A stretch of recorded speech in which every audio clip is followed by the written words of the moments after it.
ניצחון, מוכנים? כן!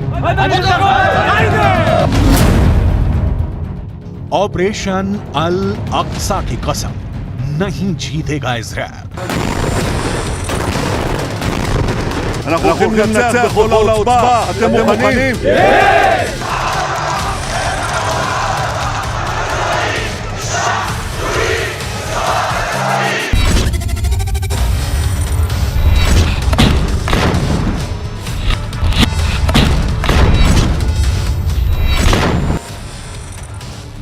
Hamas के पास हारने को कुछ नहीं बचा है।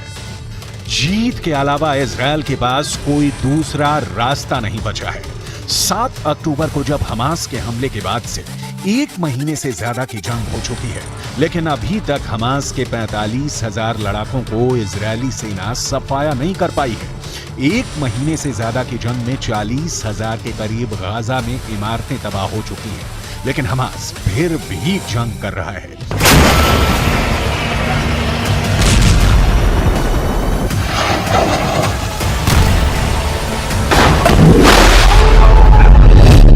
इजरायल की वॉर कैबिनेट के दावों के मुताबिक 5,000 से ज्यादा हमास के लड़ाके मारे जा चुके हैं, लेकिन उसके बावजूद हमास लगातार उत्तरी गाजा में इजरायली सेना और उसके टैंकों पर जमकर हमले कर रहा है। आखिर हमास के हमले रुक क्यों नहीं रहे हैं? लेबनान की राजधानी बेरूत में बैठा हमास का प्रवक्ता अबू उबैदा डंके की चोट पर कह रहा है कि ऑपरेशन अल अक्सा की कसम, नहीं जीतेगा इजरायल।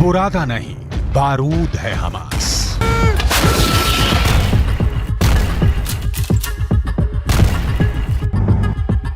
1 महीने से ज्यादा की जंग में हमास ने साबित कर दिया है कि इजरायल भले ही हमास से हथियारों और तकनीकी मामले में ताकतवर हो, लेकिन हमास की लड़ाकू क्षमता कई मौकों पर इजरायली सेना पर भारी पड़ रही है। भले ही हमास के 70 के करीब टॉप और जूनियर कमांडर गए हों, लेकिन अभी भी 300 किलोमीटर की एरिया में फैली हमास की 1300 सुरंगों में 45,000 से ज्यादा हमास के आत्मघाती लड़ाके लगातार हमले कर रहे हैं।